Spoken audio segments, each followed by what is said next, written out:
ਸਤਿ ਸ਼੍ਰੀ ਅਕਾਲ ਜੀ ਸਾਰਿਆਂ ਨੂੰ। ਮੇਰਾ ਨਾਮ ਰੀਨਾ ਹੈ। ਮੈਂ 20 ਸਾਲ ਦੀ ਹੋ ਗਈ ਸੀ, ਪਰ ਕੋਈ ਵੀ ਔਰਤ ਮੈਨੂੰ ਆਪਣੀ ਨੂੰਹ ਬਣਾਉਣ ਲਈ ਤਿਆਰ ਨਹੀਂ ਸੀ, ਕਿਉਂਕਿ ਮੇਰੀ ਰੰਗਤ ਸਾਂਵਲੀ ਸੀ ਤੇ ਦੇਖਣ ਵਿੱਚ ਵੀ ਠੀਕ ਠਾਕ ਹੀ ਸੀ। ਮੇਰੀ ਮਾਂ ਮੇਰੇ ਵਿਆਹ ਦੀ ਵਜ੍ਹਾ ਨਾਲ ਬਹੁਤ ਪਰੇਸ਼ਾਨ ਰਹਿੰਦੀ ਸੀ। ਇੱਕ ਦਿਨ ਰਿਸ਼ਤਾ ਕਰਵਾਉਣ ਵਾਲੀ ਮੇਰੇ ਵਾਸਤੇ ਇੱਕ ਰਿਸ਼ਤਾ ਲੈ ਕੇ ਆਈ। ਲੜਕਾ ਇੱਕ ਪ੍ਰਾਈਵੇਟ ਨੌਕਰੀ ਕਰਦਾ ਸੀ, ਪਰ ਉਸਦਾ ਅੱਗੇ ਪਿੱਛੇ ਕੋਈ ਵੀ ਨਹੀਂ ਸੀ। ਉਸਦੇ ਮਾਂ-ਬਾਪ ਦੀ ਮੌਤ ਹੋ ਗਈ ਸੀ। ਉਸਨੂੰ ਉਸਦੇ ਮਾਮੂ ਨੇ ਹੀ ਪਾਲਿਆ ਸੀ। ਹੁਣ ਉਹ ਇੱਕ ਛੋਟੀ ਜਿਹੀ ਪ੍ਰਾਈਵੇਟ ਨੌਕਰੀ ਕਰਦਾ ਸੀ ਤੇ ਕਿਰਾਏ ਦੇ ਘਰ ਵਿੱਚ ਰਹਿੰਦਾ ਸੀ। ਮੇਰੀ ਮਾਂ ਨੇ ਮੇਰੇ ਵਾਸਤੇ ਇਹ ਰਿਸ਼ਤਾ ਮੁਨਾਸਿਬ ਸਮਝਿਆ ਤੇ ਮੇਰਾ ਵਿਆਹ ਉਸ ਲੜਕੇ ਸ਼ਮੀਰ ਦੇ ਨਾਲ ਕਰ ਦਿੱਤਾ। ਵਿਆਹ ਦੇ 3-4 ਸਾਲ ਤਾਂ ਮੇਰੇ ਸ਼ਮੀਰ ਨਾਲ ਬਹੁਤ ਵਧੀਆ ਗੁਜ਼ਰੇ, ਪਰ ਜਦੋਂ ਉਸਨੂੰ ਪਤਾ ਲੱਗਾ ਕਿ ਮੈਂ ਬਾਂਝ ਔਰਤ ਹਾਂ ਤੇ ਸਾਰੀ ਜ਼ਿੰਦਗੀ ਉਸਨੂੰ ਔਲਾਦ ਦੀ ਖੁਸ਼ੀ ਨਹੀਂ ਦੇ ਸਕਦੀ, ਉਦੋਂ ਉਹ ਮੇਰੇ ਕੋਲੋਂ ਦੂਰ-ਦੂਰ ਰਹਿਣ ਲੱਗਾ। ਛੋਟੀ-ਛੋਟੀ ਗੱਲ ਤੇ ਉਹ ਮੇਰੇ ਨਾਲ ਝਗੜਾ ਸ਼ੁਰੂ ਕਰ ਦਿੰਦਾ। ਮੇਰਾ ਇਸ ਦੁਨੀਆ ਵਿੱਚ ਮੇਰੀ ਮਾਂ ਤੋਂ ਇਲਾਵਾ ਹੋਰ ਕੋਈ ਨਹੀਂ ਸੀ। ਉਹ ਵਿਚਾਰੀ ਕੱਪੜੇ ਸਿਲਾਈ ਕਰਕੇ ਆਪਣਾ ਗੁਜ਼ਾਰਾ ਕਰਦੀ ਸੀ। ਮੈਂ ਸ਼ਮੀਰ ਦੀਆਂ ਗੱਲਾਂ ਚੁੱਪਚਾਪ ਕਰਕੇ ਸੁਣਦੀ ਰਹਿੰਦੀ। ਉਸਨੂੰ ਕੋਈ ਵੀ ਜਵਾਬ ਨਾ ਦਿੰਦੀ, ਕਿਉਂਕਿ ਮੈਨੂੰ ਪਤਾ ਸੀ ਕਿ ਸ਼ਮੀਰ ਹੁਣ ਮੇਰੇ ਕੋਲੋਂ ਜਾਨ ਛੁਡਾਉਣਾ ਚਾਹੁੰਦਾ ਹੈ ਤੇ ਉਹ ਤਲਾਕ ਦੇਣ ਦੇ ਬਹਾਨੇ ਲੱਭ ਰਿਹਾ ਸੀ ਅਤੇ ਮੈਂ ਤਲਾਕ ਲੈ ਕੇ ਆਪਣੀ ਬੁੱਢੀ ਮਾਂ ਤੇ ਬੋਝ ਨਹੀਂ ਬਣਨਾ ਚਾਹੁੰਦੀ ਸੀ। ਮੇਰੀ ਜ਼ਿੰਦਗੀ ਇਸੇ ਤਰ੍ਹਾਂ ਗੁਜ਼ਰਦੀ ਰਹੀ। ਸਾਡੇ ਵਿਆਹ ਨੂੰ 15 ਸਾਲ ਗੁਜ਼ਰ ਗਏ। ਹੁਣ ਉਹ ਮੇਰੇ ਨਾਲ ਕੋਈ ਵੀ ਗੱਲ ਨਹੀਂ ਕਰਦਾ ਸੀ। ਇੱਕ ਦਿਨ ਉਹ ਘਰ ਆਏ ਤੇ ਉਹਨਾਂ ਦੇ ਨਾਲ ਇੱਕ ਔਰਤ ਤੇ 2 ਬੱਚੇ ਵੀ ਸਨ, ਜੋ ਉਹਨਾਂ ਨੂੰ ਪਾਪਾ ਪਾਪਾ ਕਹਿ ਕੇ ਬੁਲਾ ਰਹੇ ਸੀ। ਇਹ ਦੇਖ ਕੇ ਮੇਰਾ ਕਾਲਜਾ ਤਾਂ ਬਾਹਰ ਹੀ ਆਉਣ ਲੱਗ ਪਿਆ ਕਿ ਸ਼ਮੀਰ ਨੇ ਕਦੋਂ ਤੋਂ ਦੂਜਾ ਵਿਆਹ ਕੀਤਾ ਹੋਇਆ ਹੈ ਅਤੇ ਮੈਨੂੰ ਇਸ ਗੱਲ ਦੀ ਖਬਰ ਤੱਕ ਨਹੀਂ ਹੋਈ। ਸ਼ਮੀਰ ਨੇ ਔਲਾਦ ਦੀ ਖਾਤਰ ਦੂਸਰਾ ਵਿਆਹ ਤੱਕ ਕਰ ਲਿਆ ਸੀ ਤੇ ਆਪਣੀ ਦੂਸਰੀ ਪਤਨੀ ਨੂੰ ਵੀ ਮੇਰੇ ਬਾਰੇ ਕੁਝ ਨਹੀਂ ਦੱਸਿਆ ਸੀ। ਪਰ ਹੁਣ ਹਾਲਾਤ ਖਰਾਬ ਹੋਣ ਦੀ ਵਜ੍ਹਾ ਨਾਲ ਉਸਨੂੰ ਇੱਥੇ ਘਰ ਵਿੱਚ ਲੈ ਆਇਆ। ਮੇਰੀ ਹੈਸੀਅਤ ਤਾਂ ਪਹਿਲਾਂ ਹੀ ਇੱਕ ਨੌਕਰਾਨੀ ਜਿਹੀ ਸੀ, ਪਰ ਉਸ ਰਾਤ ਸ਼ਮੀਰ ਦੀ ਦੂਜੀ ਪਤਨੀ ਨੇ ਹੰਗਾਮਾ ਖੜਾ ਕਰ ਦਿੱਤਾ ਕਿ ਇਸ ਘਰ ਵਿੱਚ ਜਾਂ ਤਾਂ ਉਹ ਰਹੇਗੀ ਜਾਂ ਮੈਂ ਚੁੱਪਚਾਪ ਆਪਣੇ ਕਮਰੇ ਵਿੱਚ ਬੈਠੀ ਸੀ ਕਿ ਅਚਾਨਕ ਸ਼ਮੀਰ ਮੇਰੇ ਕਮਰੇ ਵਿੱਚ ਆਏ। ਉਹਨਾਂ ਦਾ ਇਹ ਰੂਪ ਮੈਂ ਪਹਿਲੀ ਵਾਰ ਦੇਖਿਆ ਸੀ। ਉਹਨਾਂ ਨੇ ਮੇਰੇ ਉੱਪਰ ਬਹੁਤ ਸਾਰੇ ਗਲਤ ਇਲਜ਼ਾਮ ਲਗਾਏ ਤੇ ਮੈਨੂੰ ਤਲਾਕ ਦੇ ਕੇ ਘਰੋਂ ਕੱਢ ਦਿੱਤਾ। ਰੋਂਦੀ ਹੋਈ ਮੈਂ ਆਪਣੀ ਮਾਂ ਦੇ ਘਰ ਆ ਗਈ। ਮੇਰੀ ਕੋਈ ਵੀ ਔਲਾਦ ਨਹੀਂ ਸੀ। ਸਬਰ ਕਰਨ ਤੋਂ ਇਲਾਵਾ ਮੇਰੇ ਕੋਲ ਹੋਰ ਕੋਈ ਰਸਤਾ ਵੀ ਨਹੀਂ ਸੀ। ਮੇਰੀ ਮਾਂ ਨੇ ਮੈਨੂੰ ਦਿਲਾਸਾ ਦਿੱਤਾ ਕਿ ਹੁਣ ਮੈਂ ਆਪਣੀ ਮਾਂ ਦੇ ਨਾਲ ਰਹਿੰਦੀ ਸੀ। ਮੈਂ ਤੇ ਮੇਰੀ ਮਾਂ ਦਾ ਇਸ ਦੁਨੀਆ ਵਿੱਚ ਹੋਰ ਕੋਈ ਵੀ ਨਹੀਂ ਸੀ। ਹੁਣ ਮੇਰੀ ਉਮਰ 35 ਸਾਲ ਦੀ ਹੋ ਗਈ ਸੀ। ਹੁਣ ਮੇਰੀ ਮਾਂ ਮੇਰਾ ਦੂਸਰਾ ਵਿਆਹ ਕਰਨਾ ਚਾਹੁੰਦੀ ਸੀ, ਕਿਉਂਕਿ ਹੁਣ ਉਹ ਬਹੁਤ ਬਿਮਾਰ ਰਹਿੰਦੀ ਸੀ। ਪਰ ਮੇਰੀ ਬਦਸੂਰਤੀ ਅਤੇ ਸਾਡੀ ਗਰੀਬੀ ਮੇਰੇ ਰਿਸ਼ਤੇ ਵਿੱਚ ਹਮੇਸ਼ਾ ਦੀਵਾਰ ਬਣ ਜਾਂਦੀ। ਹੁਣ ਮੈਂ ਵੀ ਆਪਣੀ ਬੁੱਢੀ ਮਾਂ ਨੂੰ ਛੱਡ ਕੇ ਨਹੀਂ ਜਾਣਾ ਚਾਹੁੰਦੀ ਸੀ। ਮੈਂ ਬਾਂਝ ਸੀ ਅਤੇ ਹੁਣ ਮੈਨੂੰ ਆਪਣੇ ਵਿਆਹ ਦੇ ਨਾਮ ਤੋਂ ਵੀ ਨਫ਼ਰਤ ਹੋ ਗਈ ਸੀ। ਇਸ ਕਰਕੇ ਮੈਂ ਨੌਕਰੀ ਕਰਨ ਲੱਗ ਪਈ। ਨੌਕਰੀ ਵਿੱਚ ਹੌਲੀ-ਹੌਲੀ ਮੈਨੂੰ ਤਰੱਕੀ ਮਿਲਦੀ ਚਲੀ ਗਈ ਤੇ ਹੁਣ ਤਾਂ ਸਾਡੇ ਹਾਲਾਤ ਵੀ ਬਦਲ ਗਏ ਸੀ। ਜਦੋਂ ਵੀ ਮੈਂ ਕਦੇ ਸ਼ੀਸ਼ੇ ਦੇ ਸਾਹਮਣੇ ਖੜੀ ਹੁੰਦੀ ਤਾਂ ਆਪਣੇ ਵਾਲਾਂ ਨੂੰ ਚਿੱਟਾ ਹੁੰਦੇ ਦੇਖ ਮੇਰਾ ਦਿਲ ਡੁੱਬ ਜਾਂਦਾ। ਮੈਂ ਬੁੱਢੀ ਹੋ ਚੁੱਕੀ ਸੀ ਤੇ ਹੌਲੀ-ਹੌਲੀ ਮੈਂ ਇਹ ਗੱਲ ਜਾਣ ਗਈ ਸੀ ਕਿ ਹੁਣ ਮੇਰੀ ਜ਼ਿੰਦਗੀ ਵਿੱਚ ਕੋਈ ਵੀ ਬਹਾਰ ਉਤਰਨ ਵਾਲੀ ਨਹੀਂ। ਮੇਰੀ ਜ਼ਿੰਦਗੀ ਤਾਂ ਜਿੱਦਾਂ ਖਤਮ ਹੀ ਹੋ ਗਈ ਸੀ। ਮੈਂ ਘਰ ਤੋਂ ਸਿੱਧਾ ਦਫ਼ਤਰ ਜਾਂਦੀ ਤੇ ਦਫ਼ਤਰ ਤੋਂ ਸਿੱਧਾ ਬੱਸ ਘਰ, ਇਹੀ ਮੇਰੀ ਜ਼ਿੰਦਗੀ ਸੀ। ਆਪਣੀ ਜ਼ਿੰਦਗੀ ਨਾਲ ਸਮਝੌਤਾ ਕਰ ਲਿਆ ਸੀ। ਹਰ ਲੜਕੀ ਦੀ ਤਰ੍ਹਾਂ ਸ਼ਾਇਦ ਮੇਰੀ ਜ਼ਿੰਦਗੀ ਵਿੱਚ ਕਿਸੇ ਜੀਵਨ ਸਾਥੀ ਦਾ ਕੋਈ ਵੀ ਸਾਥ ਨਹੀਂ ਲਿਖਿਆ ਹੋਇਆ ਸੀ। ਸ਼ਮੀਰ ਨੇ ਮੈਨੂੰ ਐਨੇ ਦੁੱਖ ਦਿੱਤੇ ਸੀ ਕਿ ਹੁਣ ਮੈਂ ਇਕੱਲੇ ਜੀਣਾ ਸਿੱਖ ਲਿਆ ਸੀ। ਉਸਨੇ ਤਾਂ ਮੈਨੂੰ ਆਪਣੇ ਮੁਹੱਲੇ ਵਿੱਚ ਹੀ ਬਦਨਾਮ ਕਰ ਦਿੱਤਾ ਸੀ। ਹਰ ਮਰਦ ਮੈਨੂੰ ਬੁਰੀ ਔਰਤ ਸਮਝਦਾ।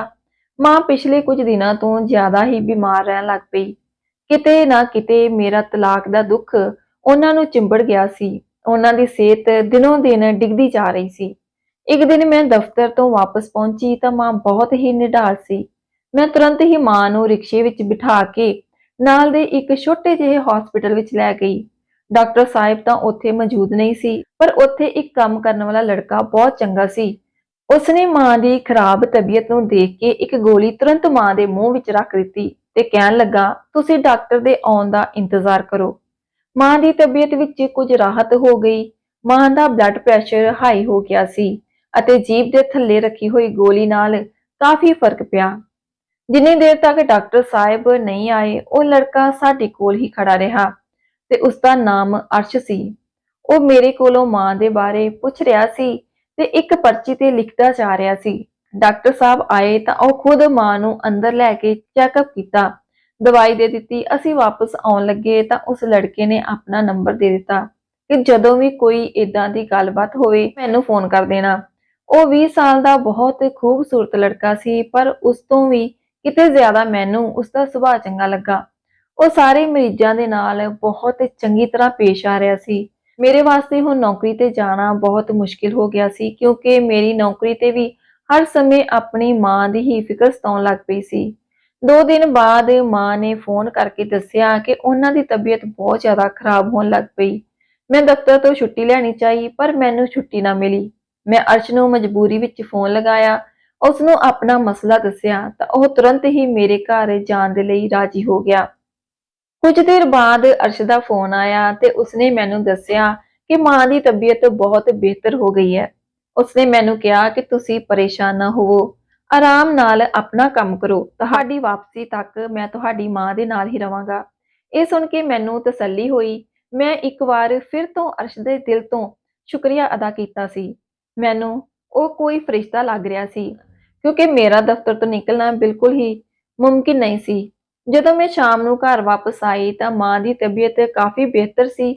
ਮਾਂ ਨੇ ਮੈਨੂੰ ਦੱਸਿਆ ਕਿ ਅਰਸ਼ ਨੇ ਮੇਰਾ ਬਹੁਤ ਖਿਆਲ ਰੱਖਿਆ। ਉਹ ਰੋਜ਼ ਹੀ ਮਾਂ ਨੂੰ ਦੇਖਣ ਲਈ ਸਾਡੇ ਘਰ ਆਉਣ ਲੱਗ ਪਿਆ। ਹੁਣ ਤਾਂ ਉਹ ਸ਼ਾਮ ਦੇ ਸਮੇਂ ਪਾਬੰਦੀ ਨਾਲ ਆਉਂਦਾ ਤੇ ਖੁਦ ਹੀ ਮਾਂ ਦਾ ਬਲੱਡ ਪ੍ਰੈਸ਼ਰ ਚੈੱਕ ਕਰਦਾ। ਮੇਰੀ ਵੀ ਉਸ ਦੇ ਨਾਲ ਚੰਗੀ ਜਾਣ ਪਛਾਣ ਹੋ ਗਈ ਸੀ। ਅਰਸ਼ ਸਾਡੇ ਘਰ ਦਾ ਇੱਕ ਮੈਂਬਰ ਜਿਹਾ ਬਣ ਗਿਆ ਸੀ। ਮੇਰੇ ਵਾਸਤੇ ਤਾਂ ਉਹ ਮੇਰੇ ਛੋਟੇ ਭਰਾ ਵਰਗਾ ਸੀ। ਮੈਨੂੰ ਜਦੋਂ ਵੀ ਮਾਂ ਦੀ ਤਬੀਅਤ ਨੂੰ ਲੈ ਕੇ ਕੋਈ ਪਰੇਸ਼ਾਨੀ ਹੁੰਦੀ, ਮੈਂ ਤੁਰੰਤ ਹੀ ਅਰਸ਼ ਨੂੰ ਫੋਨ ਕਰ ਦਿੰਦੀ। ਜਦੋਂ ਪਿਛਲੇ 5 ਸਾਲਾਂ ਤੋਂ ਹਸਪੀਟਲ ਵਿੱਚ ਕੰਮ ਕਰ ਰਿਹਾ ਸੀ, ਉਸ ਨੂੰ ਦਵਾਈਆਂ ਦੀ ਵੀ ਕਾਫੀ ਜਾਣਕਾਰੀ ਸੀ। ਇੱਕ ਦਿਨ ਜਦੋਂ ਅਰਸ਼ ਆਇਆ ਤਾਂ ਮਾਂ ਸੌਂ ਚੁੱਕੀ ਸੀ। ਮੈਂ ਹਮੇਸ਼ਾ ਦੀ ਤਰ੍ਹਾਂ ਚਾਹ ਬਣਾ ਕੇ ਉਹਨਾਂ ਦੇ ਕੋਲ ਆ ਕੇ ਬੈਠ ਗਈ। ਅਚਾਨਕ ਹੀ ਅਰਸ਼ ਨੇ ਇੱਕ ਏਦਾਂ ਦੀ ਗੱਲ ਕਹਿ ਦਿੱਤੀ ਕਿ ਮੈਂ ਹੈਰਾਨ ਰਹਿ ਗਈ। ਮੈਂ ਸੋਚ ਵੀ ਨਹੀਂ ਸਕਦੀ ਸੀ ਕਿ ਅਰਸ਼ ਇਸ ਤਰ੍ਹਾਂ ਦੀ ਕੋਈ ਗੱਲ ਵੀ ਕਰ ਸਕਦਾ ਹੈ। ਮੈਨੂੰ ਲੱਗਿਆ ਕਿ ਸ਼ਾਇਦ ਉਹ ਮਜ਼ਾਕ ਕਰ ਰਿਹਾ ਹੈ।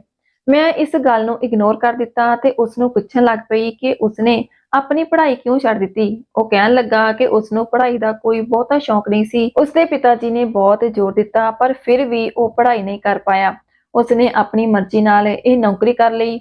ਉਸਦੇ ਮਾਂ-ਬਾਪ ਉਸਦੀ ਇਸ ਨੌਕਰੀ ਤੋਂ ਖੁਸ਼ ਨਹੀਂ ਸੀ, ਪਰ ਅਰਸ਼ ਦੇ ਅੱਗੇ ਉਹ ਕੁਝ ਵੀ ਨਹੀਂ ਕਹਿ ਸਕਦੇ ਸੀ, ਕਿਉਂਕਿ ਅਰਸ਼ ਮਿਜ਼ਾਜ ਦਾ ਜਿੱਦੀ। ਅਰਸ਼ ਕਹਿ ਰਿਹਾ ਸੀ ਕਿ ਉਸ ਨੂੰ ਮਰੀਜ਼ਾਂ ਨੂੰ ਠੀਕ ਹੁੰਦੇ ਦੇਖ ਬਹੁਤ ਖੁਸ਼ੀ ਹੁੰਦੀ ਤੇ ਬਹੁਤ ਸਕੂਨ ਮਿਲਦਾ। ਉਹ ਪੜ੍ਹ ਲਿਖ ਕੇ ਡਾਕਟਰ ਤਾਂ ਨਹੀਂ ਬਣ ਸਕਿਆ ਸੀ, ਪਰ ਉਸਨੇ ਆਪਣੇ ਇਸ ਕੰਮ ਵਿੱਚ ਇੰਨੀ ਮੁਹਾਰਤ ਹਾਸਲ ਕਰ ਲਈ ਸੀ ਕਿ ਉਹ ਡਾਕਟਰ ਦੀ ਤਰ੍ਹਾਂ ਹੀ ਹਰ ਮਰਜ਼ ਨੂੰ ਸਮਝ ਜਾਂਦਾ। ਮੈਨੂੰ ਅਰਸ਼ ਦੀ ਹਰ ਗੱਲ ਹੀ ਚੰਗੀ ਲੱਗਦੀ ਸੀ, ਪਰ ਮੈਂ ਕਦੀ ਵੀ ਇਹ ਨਹੀਂ ਸੋਚਿਆ ਸੀ ਕਿ ਉਹ ਮੈਨੂੰ ਵਿਆਹ ਦੇ ਲਈ ਕਹੇਗਾ, ਕਿਉਂਕਿ ਮੈਂ ਉਮਰ ਵਿੱਚ ਉਸ ਨਾਲੋਂ 15 ਸਾਲ ਵੱਡੀ ਸੀ। ਇੱਕ ਤਲਾਕਸ਼ੁਦਾ ਔਰਤ ਸੀ। ਉਸਨੇ ਅਗਲੇ ਦਿਨ ਫਿਰ ਤੋਂ ਮੈਨੂੰ ਵਿਆਹ ਦਾ ਪੁੱਛਿਆ ਤਾਂ ਮੈਂ ਉਸਨੂੰ ਸਾਫ਼-ਸਾਫ਼ ਮਨਾ ਕਰ ਦਿੱਤਾ ਤੇ ਸਮਝਾਇਆ ਕਿ ਉਹ ਮੇਰੇ ਵਾਸਤੇ ਇੱਕ ਛੋਟੇ ਭਰਾ ਵਰਗਾ ਹੈ। ਮੈਂ ਤਾਂ ਇਹ ਸੋਚ ਵੀ ਨਹੀਂ ਸਕਦੀ ਕਿ ਮੈਂ ਉਸਦੇ ਨਾਲ ਵਿਆਹ ਕਰਾਂਗੀ। ਸੁਣ ਕੇ ਅਰਸ਼ ਦੇ ਚਿਹਰੇ ਦਾ ਰੰਗ ਫਿੱਕਾ ਪੈ ਗਿਆ ਸੀ ਤੇ ਉਹ ਖਾਮੋਸ਼ੀ ਨਾਲ ਚੱਲ ਪਿਆ। ਮੈਨੂੰ ਲੱਗਿਆ ਸੀ ਕਿ ਉਹ ਅਗਲੇ ਦਿਨ ਨਹੀਂ ਆਵੇਗਾ, ਪਰ ਜਦੋਂ ਮੈਂ ਦਫ਼ਤਰ ਤੋਂ ਘਰ ਵਾਪਸ ਆਈ ਤਾਂ ਉਹ ਪਹਿਲਾਂ ਹੀ ਮੇਰੇ ਘਰ ਮੌਜੂਦ ਸੀ ਤੇ ਮੇਰੀ ਮਾਂ ਉਸਦੇ ਨਾਲ ਹੱਸ-ਹੱਸ ਕੇ ਗੱਲਾਂ ਕਰ ਰਹੀ ਸੀ। ਮਾਂ ਨੂੰ ਏਦਾਂ ਕਈ ਚਿਰਾਂ ਬਾਅਦ ਹੱਸਦਾ ਦੇਖ ਮੈਨੂੰ ਬਹੁਤ ਖੁਸ਼ੀ ਹੋਈ ਸੀ। ਉਸਨੇ ਮੈਨੂੰ ਦੇਖਦੇ ਹੀ ਬੜੇ ਅਦਬ ਨਾਲ ਬੁਲਾਇਆ ਅਤੇ ਫਿਰ ਤੋਂ ਮਾਂ ਦੇ ਨਾਲ ਗੱਲਾਂ ਕਰਨ ਲੱਗ ਪਿਆ। ਮੈਂ ਉਸ ਲੜਕੇ ਤੇ ਹੈਰਾਨ ਸੀ ਕਿ ਜਿਸ ਨੂੰ ਮੈਂ ਕੱਲ ਸਾਫ਼-ਸਾਫ਼ ਮਨਾ ਕਰ ਦਿੱਤਾ ਸੀ ਤੇ ਮੈਨੂੰ ਲੱਗਿਆ ਕਿ ਹੁਣ ਉਹ ਨਹੀਂ ਆਵੇਗਾ, ਪਰ ਉਹ ਤਾਂ ਹਮੇਸ਼ਾ ਦੀ ਤਰ੍ਹਾਂ ਮਾਂ ਦੇ ਨਾਲ ਖੁਸ਼ੀ-ਖੁਸ਼ੀ ਬੈਠਾ ਸੀ। ਮੈਂ ਫਰੈਸ਼ ਹੋ ਕੇ ਚਾਹ ਬਣਾਉਣ ਦੇ ਲਈ ਰਸੋਈ ਵਿੱਚ ਗਈ ਤਾਂ ਉਹ ਮੇਰੇ ਮਗਰ ਹੀ ਆ ਗਿਆ। ਉਸਦੀ ਆਹਟ ਤੇ ਮੈਂ ਚੌਂਕ ਕੇ ਪਲਟੀ ਤਾਂ ਉਹ ਮੈਨੂੰ ਕਹਿਣ ਲੱਗਾ, ਰੀਨਾ, ਤੁਸੀਂ ਕਦੋਂ ਤੱਕ ਇਕੱਲੀ ਜ਼ਿੰਦਗੀ ਬਤੀਤ ਕਰੋਗੀ? ਮੈਂ ਤੁਹਾਡੇ ਨਾਲ ਵਿਆਹ ਕਰਾਉਣਾ ਚਾਹੁੰਦਾ ਹਾਂ ਤੇ ਹਮੇਸ਼ਾ ਖੁਸ਼ ਰੱਖਾਂਗਾ। ਮੈਂ ਗਹਿਰਾ ਸਾਹ ਲਿਆ ਤੇ ਅਰਸ਼ ਨੂੰ ਇੱਕ ਵਾਰ ਫਿਰ ਤੋਂ ਸਮਝਾਇਆ ਕਿ ਮੇਰੀ ਅਤੇ ਉਸਦੀ ਉਮਰ ਵਿੱਚ ਬਹੁਤ ਫਰਕ ਹੈ। ਸਾਡਾ ਰਿਸ਼ਤਾ ਮੁਮਕਿਨ ਨਹੀਂ ਹੈ। ਮੈਂ ਜਾਣਦੀ ਸੀ ਜਿਸ ਤਰ੍ਹਾਂ ਦੀ ਅਰਸ਼ ਦੀ ਆਦਤ ਹੈ, ਜੇ ਮੈਂ ਸਖਤੀ ਨਾਲ ਪੇਸ਼ ਆਵਾਂਗੀ ਤਾਂ ਉਹ ਇਸ ਗੱਲ ਨੂੰ ਲੈ ਕੇ ਹੋਰ ਵੀ ਬਹਿਸ ਕਰੇਗਾ। ਇਸ ਕਰਕੇ ਮੈਂ ਉਸਨੂੰ ਪਿਆਰ ਨਾਲ ਸਮਝਾਉਣ ਦੀ ਕੋਸ਼ਿਸ਼ ਕੀਤੀ ਕਿ ਮੈਂ ਇੱਕ ਤਲਾਕਸ਼ੁਦਾ ਔਰਤ ਹਾਂ ਤੇ ਹੁਣ ਤਾਂ ਮੈਂ ਬੁੱਢੀ ਹੋ ਚੁੱਕੀ ਹਾਂ। ਤੂੰ ਕਿਸੇ ਜਵਾਨ ਲੜਕੀ ਦੇ ਨਾਲ ਵਿਆਹ ਕਰ। ਅਰਸ਼ ਇਹ ਗੱਲ ਮੰਨਣ ਨੂੰ ਤਿਆਰ ਨਹੀਂ ਸੀ। ਕਦੀ-ਕਦੀ ਮੇਰੇ ਦਿਲ ਵਿੱਚ ਖਿਆਲ ਆਉਂਦਾ ਕਿ ਅਰਸ਼ ਮੇਰੇ ਨਾਲ ਵਿਆਹ ਕਿਉਂ ਕਰਵਾਉਣਾ ਚਾਹੁੰਦਾ ਸੀ, ਜਦਕਿ ਉਹ ਕਮ ਉਮਰ ਤੇ ਖੂਬਸੂਰਤ ਸੀ। ਉਸਨੂੰ ਤਾਂ ਕੋਈ ਵੀ ਹਸੀਨ ਲੜਕੀ ਮਿਲ ਸਕਦੀ ਸੀ। ਇੱਕ ਦਿਨ ਮੈਂ ਉਸਨੂੰ ਗੁੱਸੇ ਵਿੱਚ ਕਿਹਾ, ਪਹਿਲਾਂ ਆਪਣੇ ਮਾਂ-ਬਾਪ ਨਾਲ ਜਾ ਕੇ ਗੱਲ ਕਰੋ, ਉਸ ਤੋਂ ਬਾਅਦ ਆ ਕੇ ਮੇਰੇ ਨਾਲ ਗੱਲ ਕਰਨਾ। ਉਸ ਤੋਂ ਬਾਅਦ ਮੈਂ ਵੀ ਕੋਈ ਫੈਸਲਾ ਕਰੂੰਗੀ। ਮੈਨੂੰ ਪੂਰਾ ਯਕੀਨ ਸੀ ਕਿ ਅਰਸ਼ ਦੇ ਮਾਂ-ਬਾਪ ਨਹੀਂ ਮੰਨਣਗੇ, ਕਿਉਂਕਿ ਕੋਈ ਵੀ ਮਾਂ ਆਪਣੇ 20 ਸਾਲ ਦੇ ਲੜਕੇ ਲਈ 35 ਸਾਲ ਦੀ ਤਲਾਕਸ਼ੁਦਾ ਔਰਤ ਲਈ ਵਿਆਹ ਲਈ ਨਹੀਂ ਮੰਨੂਗੀ। ਅਗਲੇ ਦਿਨ ਅਰਸ਼ ਸਾਡੇ ਘਰ ਆਇਆ ਤਾਂ ਉਸਨੇ ਵਿਆਹ ਦੀ ਕੋਈ ਵੀ ਗੱਲ ਨਾ ਕੀਤੀ। ਹੁਣ ਮੈਨੂੰ ਤਸੱਲੀ ਹੋ ਗਈ ਕਿ ਉਸਨੇ ਮੈਨੂੰ ਪਰੇਸ਼ਾਨ ਕਰਨਾ ਬੰਦ ਕਰ ਦਿੱਤਾ। ਅਰਸ਼ ਨੂੰ ਸਾਡੇ ਘਰ ਆਉਂਦੇ ਹੋਏ ਨੂੰ 8 ਮਹੀਨੇ ਹੋ ਗਏ ਸੀ ਤੇ ਪਿਛਲੇ 2 ਮਹੀਨਿਆਂ ਵਿੱਚ ਉਸਨੇ ਇੱਕ ਵਾਰ ਵੀ ਵਿਆਹ ਦੀ ਗੱਲ ਨਹੀਂ ਕੀਤੀ। ਮੈਂ ਸਕੂਨ ਨਾਲ ਆਪਣੀ ਨੌਕਰੀ ਕਰ ਰਹੀ ਸੀ ਤੇ ਮਾਂ ਦੀ ਤਬੀਅਤ ਵੀ ਕਾਫੀ ਠੀਕ ਹੋ ਗਈ ਸੀ। ਮੇਰੀ ਨੌਕਰੀ ਵਿੱਚ ਤਰੱਕੀ ਹੋ ਗਈ ਸੀ ਤੇ ਮੈਂ ਮਾਂ ਦੇ ਲਈ ਕੰਮ ਵਾਲੀ ਰੱਖਣਾ ਚਾਹੁੰਦੀ ਸੀ, ਪਰ ਮੈਨੂੰ ਕੋਈ ਭਰੋਸੇਮੰਦ ਔਰਤ ਨਹੀਂ ਮਿਲ ਰਹੀ ਸੀ ਜਿਸ ਨੂੰ ਮੈਂ ਆਪਣੀ ਗੈਰ ਹਾਜ਼ਰੀ ਵਿੱਚ ਆਪਣੇ ਘਰ ਛੱਡਦੀ। ਜਿੰਨਾ ਸਮਾਂ ਅਰਸ਼ ਸਾਡੇ ਘਰ ਰਹਿੰਦਾ ਉਨੀ ਦੇਰ ਤਾਂ ਸਾਡੇ ਘਰ ਰੌਣਕ ਰਹਿੰਦੀ ਤੇ ਜਦੋਂ ਉਹ ਚਲਾ ਜਾਂਦਾ ਤਾਂ ਸਨਾਟਾ ਜਿਹਾ ਛਾ ਜਾਂਦਾ, ਕਿਉਂਕਿ ਮੈਂ ਘਰ ਦੇ ਕੰਮਾਂ ਵਿੱਚ ਰੁੱਝੀ ਰਹਿੰਦੀ ਤੇ ਮਾਂ ਇਕੱਲੀ ਮੰਜੇ ਤੇ ਹੀ ਪਈ ਰਹਿੰਦੀ। ਹੁਣ ਤਾਂ ਮੈਨੂੰ ਮਾਂ ਨੂੰ ਅਰਸ਼ ਦੀ ਇੰਨੀ ਆਦਤ ਹੋ ਗਈ ਸੀ ਕਿ ਜੇਕਰ ਕਿਤੇ ਉਹ ਇੱਕ ਦਿਨ ਨਾ ਆਉਂਦਾ ਤੇ ਮੈਂ ਖੁਦ ਹੀ ਉਸਨੂੰ ਫੋਨ ਕਰਕੇ ਉਸਦੀ ਖੈਰ ਖਬਰ ਪੁੱਛ ਲੈਂਦੀ। ਇੱਕ ਦਿਨ ਅਰਸ਼ ਸਾਡੇ ਘਰ ਆਇਆ ਤਾਂ ਬਹੁਤ ਹੀ ਜ਼ਿਆਦਾ ਖੁਸ਼ ਸੀ। ਮੈਨੂੰ ਦੇਖਦੇ ਹੀ ਤੁਰੰਤ ਮੇਰੇ ਕੋਲ ਆ ਗਿਆ ਤੇ ਕਹਿਣ ਲੱਗਾ ਉਸਦੇ ਮਾਂ-ਬਾਪ ਉਸਦਾ ਰਿਸ਼ਤਾ ਲੈ ਕੇ ਮੇਰੇ ਘਰ ਆਉਣ ਲਈ ਤਿਆਰ ਹਨ। ਉਹ ਮੈਨੂੰ ਪੁੱਛ ਰਿਹਾ ਸੀ ਕਿ ਤੁਸੀਂ ਦੱਸੋ ਮੈਂ ਉਹਨਾਂ ਨੂੰ ਕਦੋਂ ਬੁਲਾਵਾਂ। ਇਹ ਸੁਣ ਕੇ ਤਾਂ ਮੇਰੇ ਪੈਰਾਂ ਹੇਠੋਂ ਜ਼ਮੀਨ ਹੀ ਨਿਕਲ ਗਈ। ਮੈਂ ਉਸਨੂੰ ਪੁੱਛਿਆ ਤੂੰ ਇਹ ਕੀ ਕਹਿ ਰਿਹਾ ਹੈ? ਰੀਨਾ, ਤੁਸੀਂ ਹੀ ਤਾਂ ਕਿਹਾ ਸੀ ਜਦੋਂ ਮੇਰੇ ਮਾਂ-ਬਾਪ ਇਸ ਰਿਸ਼ਤੇ ਲਈ ਮੰਨ ਜਾਣਗੇ ਫਿਰ ਤੁਸੀਂ ਵਿਆਹ ਦੇ ਲਈ ਹਾਂ ਕਰ ਦੇਵੋਗੇ। ਮੈਂ ਇੰਨੇ ਮਹੀਨੇ ਲਗਾ ਕੇ ਆਪਣੇ ਮਾਂ-ਬਾਪ ਨੂੰ ਮਨਾ ਲਿਆ, ਹੁਣ ਤੁਸੀਂ ਦੱਸੋ ਮੈਂ ਉਹਨਾਂ ਨੂੰ ਕਦੋਂ ਭੇਜਾਂ? ਖੁਸ਼ੀ ਅਰਸ਼ ਦੇ ਚਿਹਰੇ ਤੇ ਸਾਫ਼ ਦਿਖਾਈ ਦੇ ਰਹੀ ਸੀ। ਮੈਂ ਇਹ ਸੋਚ ਰਹੀ ਸੀ ਕਿ ਉਸਨੇ ਪਤਾ ਨਹੀਂ ਕੀ ਕੀਤਾ, ਆਪਣੇ ਮਾਂ-ਬਾਪ ਨੂੰ ਕਿੰਨੀ ਮੁਸ਼ਕਲ ਨਾਲ ਮਨਾਇਆ ਹੈ। ਉਹ ਕਈ ਮਹੀਨਿਆਂ ਤੋਂ ਇਸੇ ਕਰਕੇ ਖਾਮੋਸ਼ ਸੀ ਕਿਉਂਕਿ ਉਹ ਮੇਰੀ ਗੱਲ ਤੇ ਅਮਲ ਕਰ ਰਿਹਾ ਸੀ। ਮੈਂ ਸਮਝ ਰਹੀ ਸੀ ਕਿ ਉਹ ਆਪਣੇ ਇਰਾਦੇ ਤੋਂ ਬਾਜ਼ ਆ ਗਿਆ।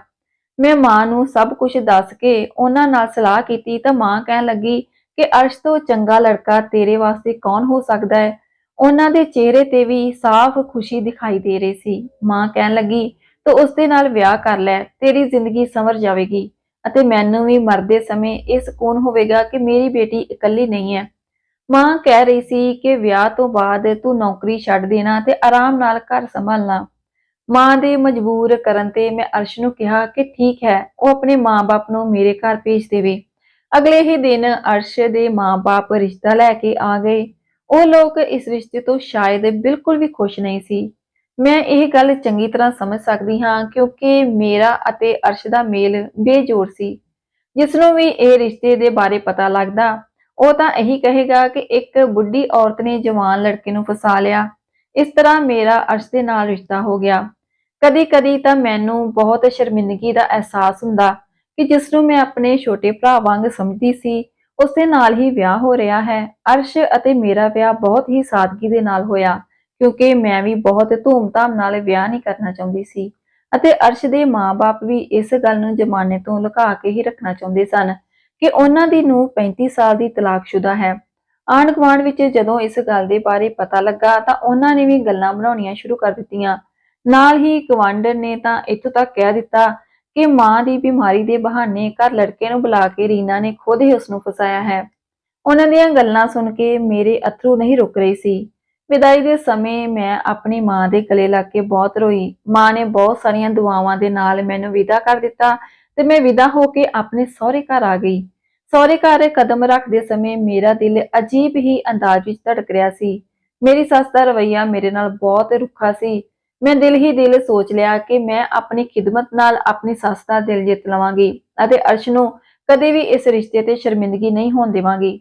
ਮੇਰੀ ਸੱਸ ਨੇ ਮੈਨੂੰ ਅਰਸ਼ ਦੇ ਕਮਰੇ ਵਿੱਚ ਬਿਠਾ ਦਿੱਤਾ ਅਤੇ ਕੁਝ ਹੀ ਦੇਰ ਹੋਈ ਕਿ ਅਰਸ਼ ਕਮਰੇ ਵਿੱਚ ਆ ਗਿਆ। ਅਰਸ਼ ਮੇਰੇ ਕੋਲ ਬੈਠ ਕੇ ਚੁੱਪ ਕਰਕੇ ਮੇਰੇ ਚਿਹਰੇ ਨੂੰ ਦੇਖਦਾ ਰਿਹਾ। ਉਹ ਕਹਿ ਰਿਹਾ ਸੀ ਅੱਜ ਉਸਦੀ ਜ਼ਿੰਦਗੀ ਦੀ ਸਭ ਤੋਂ ਵੱਡੀ ਖੁਆਇਸ਼ ਪੂਰੀ ਹੋਈ ਹੈ। ਉਸਦੀਆਂ ਅੱਖਾਂ ਵਿੱਚ ਮੇਰੇ ਵਾਸਤੇ ਬਹੁਤ ਮੁਹੱਬਤ ਸੀ। ਉਹ ਕਹਿ ਰਿਹਾ ਸੀ ਕਿ ਰੀਨਾ, ਮੈਂ ਆਪਣੇ ਮਾਂ-ਬਾਪ ਨੂੰ ਇਸ ਰਿਸ਼ਤੇ ਲਈ ਬਹੁਤ ਹੀ ਮੁਸ਼ਕਲ ਨਾਲ ਮਨਾਇਆ ਹੈ। ਮੈਂ ਹਰ ਹਾਲ ਵਿੱਚ ਤੁਹਾਡੇ ਨਾਲ ਹੀ ਵਿਆਹ ਕਰਵਾਉਣਾ ਚਾਹੁੰਦਾ ਸੀ। ਇਸ ਦੇ ਪਿੱਛੇ ਮੁਹੱਬਤ ਤੋਂ ਇਲਾਵਾ ਇੱਕ ਹੋਰ ਵਜ੍ਹਾ ਵੀ ਹੈ। ਜਦੋਂ ਅਰਸ਼ ਨੇ ਵਜ੍ਹਾ ਦੱਸੀ ਤਾਂ ਮੇਰੇ ਅਥਰੂ ਰੁਕ ਹੀ ਨਹੀਂ ਰਹੇ ਸਨ। ਉਹ ਕਹਿਣ ਲੱਗਾ ਕਿ ਰੀਨਾ, ਮੇਰੀ ਹਮੇਸ਼ਾ ਤੋਂ ਖੁਆਇਸ਼ ਸੀ ਕਿ ਮੈਂ ਆਪਣੇ ਤੋਂ ਵੱਡੀ ਲੜਕੀ ਨਾਲ ਵਿਆਹ ਕਰਾਂ ਤੇ ਫਿਰ ਹਸਪੀਟਲ ਵਿੱਚ ਮੈਨੂੰ ਤੁਸੀਂ ਮਿਲੇ ਜਦੋਂ ਮੇਰਾ ਤੁਹਾਡੇ ਘਰ ਆਉਣਾ ਜਾਣਾ ਸ਼ੁਰੂ ਹੋਇਆ ਤਾਂ ਮੈਂ ਹੌਲੀ-ਹੌਲੀ ਤੁਹਾਨੂੰ ਜਾਣਨ ਲੱਗਾ, ਤਾਂ ਮੈਨੂੰ ਹੌਲੀ-ਹੌਲੀ ਅਹਿਸਾਸ ਹੋਇਆ ਕਿ ਤੁਸੀਂ ਬਹੁਤ ਹੀ ਖੂਬਸੂਰਤ ਦਿਲ ਦੇ ਮਾਲਿਕ ਹੋ। ਮੈਨੂੰ ਤੁਹਾਡੇ ਨਾਲ ਮੁਹੱਬਤ ਹੋ ਗਈ। ਪਰ ਜਦੋਂ ਤੁਸੀਂ ਕਿਹਾ ਕਿ ਪਹਿਲਾਂ ਆਪਣੇ ਮਾਂ-ਬਾਪ ਨੂੰ ਰਿਸ਼ਤੇ ਦੇ ਲਈ ਰਾਜ਼ੀ ਕਰੋ, ਤਾਂ ਮੈਂ ਬਹੁਤ ਪਰੇਸ਼ਾਨ ਹੋ ਗਿਆ। ਜਦੋਂ ਮੈਂ ਡਰਦੇ-ਡਰਦੇ ਆਪਣੇ ਰਿਸ਼ਤੇ ਦੇ ਬਾਰੇ ਗੱਲ ਕੀਤੀ ਤਾਂ ਮੇਰੇ ਬਾਪ ਨੇ ਬਹੁਤ ਗੁੱਸਾ ਕੀਤਾ। ਮੇਰੀ ਨੌਕਰੀ ਵੀ ਇੰਨੀ ਚੰਗੀ ਨਹੀਂ ਸੀ ਕਿ ਮੈਂ ਵਿਆਹ ਤੋਂ ਬਾਅਦ ਆਪਣੀ ਪਤਨੀ ਦਾ ਖਰਚਾ ਬਰਦਾਸ਼ਤ ਕਰ ਸਕਾਂ। ਇਹੀ ਗੱਲ ਮੇਰੇ ਮਾਂ-ਬਾਪ ਨੇ ਮੇਰੇ ਸਾਹਮਣੇ ਰੱਖ ਦਿੱਤੀ ਕਿ ਜਦੋਂ ਤੇਰੀ ਪਤਨੀ ਆ ਜਾਵੇਗੀ ਤਾਂ ਉਸ ਦਾ ਖਰਚਾ ਕੌਣ ਚੁੱਕੇਗਾ? ਮੇਰੇ ਪਿਤਾ ਜੀ ਨੇ ਕਿਹਾ ਕਿ ਪਹਿਲਾਂ ਇਸ ਕਾਬਿਲ ਬਣ ਜਾਓ, ਫਿਰ ਆਪਣੀ ਪਸੰਦ ਸਾਨੂੰ ਦੱਸਣਾ। ਮੈਂ ਆਪਣੇ ਬਾਪ ਦੀ ਇਹ ਗੱਲ ਨੂੰ ਪੂਰੇ ਕਰਨ ਲਈ ਆਪਣੀ ਜਿੰਨੀ ਵੀ ਜਮ੍ਹਾਂ ਪੂੰਜੀ ਸੀ, ਉਸ ਦੇ ਨਾਲ ਇੱਕ ਮੈਡੀਕਲ ਸਟੋਰ ਖੋਲ੍ਹ ਲਿਆ। 1-2 ਮਹੀਨੇ ਵਿੱਚ ਹੀ ਮੈਡੀਕਲ ਸਟੋਰ ਚੱਲ ਪਿਆ ਤੇ ਮੇਰੀ ਕਮਾਈ ਚੰਗੀ ਹੋ ਗਈ। ਮੈਂ ਜਦੋਂ ਦੁਬਾਰਾ ਤੋਂ ਘਰਦਿਆਂ ਦੇ ਨਾਲ ਤੁਹਾਡੇ ਨਾਲ ਰਿਸ਼ਤੇ ਦੀ ਗੱਲ ਕੀਤੀ ਤਾਂ ਉਹ ਮੰਨ ਗਏ। ਅਰਸ਼ ਦੀਆਂ ਗੱਲਾਂ ਸੁਣ ਕੇ ਮੇਰੀਆਂ ਅੱਖਾਂ ਵਿੱਚ ਅੱਥਰੂ ਆ ਗਏ ਸੀ। ਉਹ ਕਹਿਣ ਲੱਗਾ ਕਿ ਆਪਣੇ ਤੋਂ ਵੱਡੀ ਉਮਰ ਦੀ ਲੜਕੀ ਨਾਲ ਵਿਆਹ ਕਰਨਾ ਮੇਰੀ ਦਿਲੀ ਰੀਝ ਸੀ, ਕਿਉਂਕਿ ਜੋ ਲੜਕੀ ਸਾਡੇ ਤੋਂ ਵੱਡੀ ਹੋਵੇਗੀ ਉਹ ਸਾਨੂੰ ਚੰਗੀ ਤਰ੍ਹਾਂ ਸਮਝ ਸਕਦੀ ਹੈ ਤੇ ਸਾਡੇ ਤੋਂ ਜ਼ਿਆਦਾ ਸਮਝਦਾਰ ਵੀ ਹੋਵੇਗੀ। ਨਹੀਂ ਤਾਂ ਅੱਜ-ਕੱਲ੍ਹ ਛੋਟੀ ਉਮਰ ਦੀਆਂ ਲੜਕੀਆਂ ਹੀ ਵਿਆਹ ਤੋਂ ਬਾਅਦ ਝੱਟ ਤਲਾਕ ਲੈ ਕੇ ਕਿਸੇ ਹੋਰ ਲੜਕੇ ਨਾਲ ਵਿਆਹ ਕਰਵਾ ਲੈਂਦੀਆਂ ਹਨ। ਉਹਨਾਂ ਦੀ ਸਮਝ ਹਜੇ ਇੰਨੀ ਮਜ਼ਬੂਤ ਨਹੀਂ ਹੁੰਦੀ। ਅਰਸ਼ ਦਾ ਕਹਿਣਾ ਸੀ ਕਿ ਮੈਨੂੰ ਪਤਾ ਸੀ ਕਿ ਤੁਹਾਡਾ ਤਲਾਕ ਹੋ ਗਿਆ ਹੈ, ਪਰ ਕੀ ਤੁਹਾਨੂੰ ਦੁਬਾਰਾ ਤੋਂ ਜ਼ਿੰਦਗੀ ਜੀਣ ਦਾ ਕੋਈ ਹੱਕ ਨਹੀਂ? ਤੁਹਾਡੇ ਵੀ ਤਾਂ ਕੋਈ ਅਰਮਾਨ ਹੋਣਗੇ। ਅਸੀਂ ਸਮਾਜ ਨੂੰ ਤਾਂ ਨਹੀਂ ਬਦਲ ਸਕਦੇ, ਪਰ ਇੱਕ ਕਦਮ ਚੁੱਕ ਕੇ ਛੋਟੀ ਜਿਹੀ ਕੋਸ਼ਿਸ਼ ਤਾਂ ਕਰ ਸਕਦੇ ਹਾਂ। ਅਰਸ਼ ਦਾ ਮੇਰੇ ਵਰਗੀ ਤਲਾਕਸ਼ੁਦਾ ਤੇ ਬਾਂਝ ਔਰਤ ਨਾਲ ਵਿਆਹ ਕਰਨ ਤੇ ਰੱਬ ਉਸ ਤੇ ਇੰਨਾ ਮਿਹਰਬਾਨ ਹੋਇਆ ਕਿ ਰੱਬ ਨੇ ਸਾਨੂੰ ਔਲਾਦ ਦੀ ਖੁਸ਼ੀ ਦੇ ਦਿੱਤੀ। ਇਹ ਔਲਾਦ ਦੀ ਖੁਸ਼ੀ ਰੱਬ ਵੱਲੋਂ ਸਾਡੇ ਲਈ ਤੋਹਫਾ ਸੀ। ਮੈਂ ਆਪਣੀ ਖਿਦਮਤ ਨਾਲ ਆਪਣੇ ਸੱਸ ਸਹੁਰੇ ਦਾ ਵੀ ਦਿਲ ਜਿੱਤ ਲਿਆ। ਮੇਰੇ ਪਹਿਲੇ ਪਤੀ ਨੇ ਮੇਰੇ ਨਾਲ ਜੋ ਕੁਝ ਕੀਤਾ ਸੀ, ਮੈਂ ਉਸ ਨੂੰ ਉਸ ਦੇ ਲਈ ਮਾਫ਼ ਕਰ ਦਿੱਤਾ, ਕਿਉਂਕਿ ਹੁਣ ਉਹ ਬਹੁਤ ਬਿਮਾਰ ਸੀ। ਉਸ ਨੂੰ ਬਲੱਡ ਕੈਂਸਰ ਹੋ ਗਿਆ ਸੀ। ਉਹ ਆਪਣੀ ਜ਼ਿੰਦਗੀ ਦੇ ਆਖਰੀ ਦਿਨ ਗੁਜ਼ਾਰ ਰਿਹਾ ਸੀ।